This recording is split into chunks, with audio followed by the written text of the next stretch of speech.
प्राची के घर पर हॉल में सबने गेम खेलने के बाद डिनर किया। सब डाइनिंग टेबल पर बैठकर एक साथ डिनर कर रहे थे। तो पता नहीं मधु को क्या सूझा, वो प्राची की तरफ देखकर बोली, प्राची मुझे वहाँ निखिल के पास बैठना है, तो मैं तेरी जगह पर आ जाऊं? मधु की बात सुनकर सबका ध्यान प्राची की ओर चला गया। प्राची ने मधु को एक नजर उठाकर देखा और फिर मुस्कुराते हुए धीरे से बोली, जानबूझकर बैठा दिया मुझे युग के पास। प्राची अपनी जगह से उठकर युग के बगल में बैठ गई और मधु निखिल के पास आकर बैठकर खाना खाने लगी। युग खाना खाने की वजह से बस प्राची को निहारता जा रहा था और युग की भाभी उसकी हरकत पहले से ही कई बार नोटिस कर चुकी थी। वो फिर से युग को अपनी ओर खींचते हुए धीरे से बोली, देवर जी थोड़ा शर्म कीजिए, देखो आपकी मम्मी और प्राची की मम्मी दोनों आपकी तरफ ये हरकत करते हुए देख रही हैं। अच्छा नहीं लगता है? ये सुनकर युग ने एक नजर उठाकर उन दोनों की तरफ देखा तो पाया कि वो दोनों उसे ही देख रही हैं। ये देखकर युग ने अपनी नजरें नीचे कर ली और भाभी से थोड़ा दूर होकर खांसी का नाटक करते हुए खौ खौ सा करने लगा और रूही की तरफ देखकर बोला, रूही जरा सब्जी पास करना। हाँ, रूही ने सब्जी पास कर दी। वो अपना खाना परोसकर खाने लगा और प्राची को भी खाना सर्व करने लगा। ये सब देखकर वहीं बैठे बैठे सब लोग मन ही मन मुस्कुरा रहे थे। प्राची भी युग की हरकत देख रही थी, लेकिन वो कुछ कह नहीं रही थी। युग की ये हरकत देखकर प्राची की बहन करिश्मा प्राची की ओर देखकर बोली, दीदी अब तो जी भर के खाना खा लो, देखो जीजू आपको कितने प्यार से सर्व कर रहे हैं। करिश्मा की बात सुनकर प्राची ने उसे आंखें दिखाकर चुप करा दिया और चुपचाप खाने खाने लगी। खाना खाने के बाद सब अपने अपने कमरे में जाकर आराम करने लगे। मधु और रूही प्राची के साथ ही उसके कमरे में रुकी हुई थी, पर मधु की बेटी मानसी लगातार रोए जा रही थी। ये देखकर मधु काफी परेशान थी, पर जब वो ज्यादा देर तक चुप नहीं रही तो मधु प्राची को देखकर बोली, प्राची मानसी की दूध की बोतल ले आ, दूध गर्म करके। मैं अगर इसे छोड़कर जाऊंगी तो वो रो रो कर ना पूरा घर सर पे उठा लेगी। लाओ मैं लाती हूँ।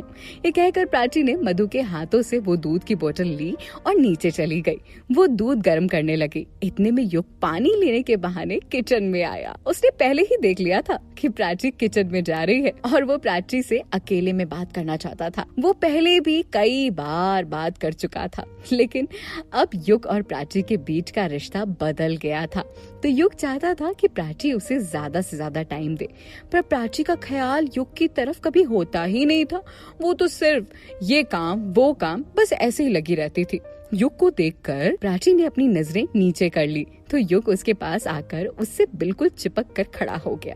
ये देखकर प्राची थोड़ा असहज महसूस करने लगी। युग ने प्राची के बगल में खड़े होकर उसके हाथ पर हाथ रखा तो प्राची ने झटका कर अपना हाथ छुड़ा लिया।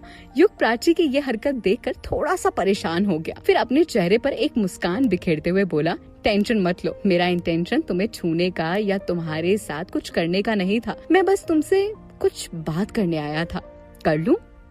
तुम मेरी होने वाली वाइफ हो, तो मेरे लिए तुम्हारे मन में वही इज्जत है जो हर हस्बैंड के मन में अपनी वाइफ को लेकर होती है। तो इस बात को लेकर कभी परेशान मत होना कि मैं तुम्हारी मर्जी के बगैर तुम्हें हाथ भी लगा दूंगा। ये सारी बातें सुनकर प्राची चुप रही और कोई जवाब नहीं दिया उसने, और दूध की बोतल में दूध भरकर चुपचाप युग की बातों का जवाब दिए बिना ही वहाँ से चली गई। प्राची के जाते ही युग धीरे से खुद में बड़बड़ाया, हे भगवान इतनी भी परीक्षा मत लो मेरी कि मेरे सब्र का बांध टूट जाए। अब मेरे बस में नहीं रहा, मैं प्राची को ऐसे हाल में नहीं देख सकता। मुझे बहुत तकलीफ होती है, मैं उससे बहुत प्यार करता हूँ, मैं उसे खुश देखना चाहता हूँ। प्लीज कुछ करिए भगवान, कुछ तो ऐसा कीजिए कि मैं प्राची हमेशा हमेशा के लिए एक दूसरे के हो जाए, फिर मुझे हमेशा हमेशा से उसके साथ दूर से ना रहना पड़े। अपनी पलकों में आंसू पोंछकर अपने कमरे में लेटकर आराम करने लगा युग। अगली सुबह युग अपनी फैमिली के साथ वापस दिल्ली के लिए निकल गया और उसी रेस्टोरेंट में जाकर रुका जहां वो लोग पहले रुके थे। इधर मधु, निखिल, आरव और रूही भी वापस मधु के घर के लिए निकल गए। प्राची की मम्मी और मिसेस रेशमा ने मिलकर सगाई की बातें कर ली थी।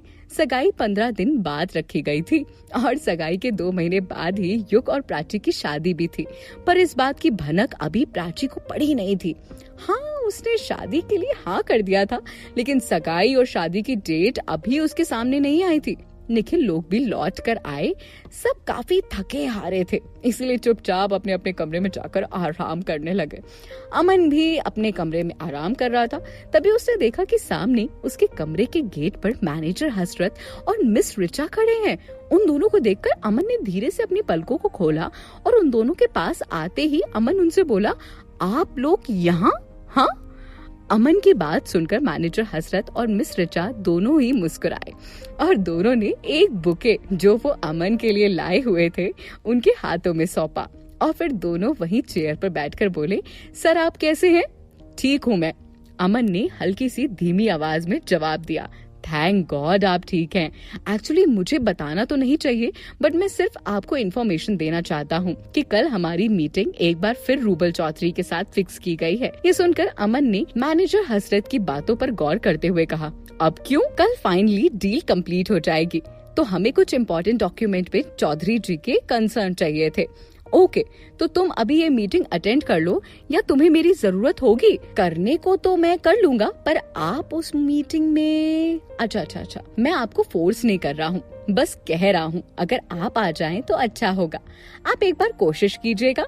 बिल्कुल, मैं बिल्कुल कोशिश करूंगा। वैसे भी आराम करते करते ना काफी दिन हो गए, थोड़ा यहाँ वहाँ निकलूंगा तो चैन पड़ेगा। घर में दिन भर कमरे में बैठे बैठे मेरा तो दम घुटने लगा है। अमन ने कहा, अच्छा तो हम चलते हैं, हमें लेट हो रहा है। ऐसा कहकर मैनेजर हसरत और उनकी दूसरी मैनेजर घर से निकल जाते हैं। अब आगे क्या होता है, क्या होगी इस मीटिंग में अलग कहानी, क्या होगा प्राची का, क्योंकि अब तो उसने शादी के लिए हाँ कर दी है और इसकी सगाई और शादी दोनों की डेट फिक्स हो गई है। ये सारी बातें आपको धीरे धीरे आने वाले एपिसोड्स में पता चलेंगी, तो कहीं जाइएगा नहीं और नीचे कमेंट करना भूलिएगा मत।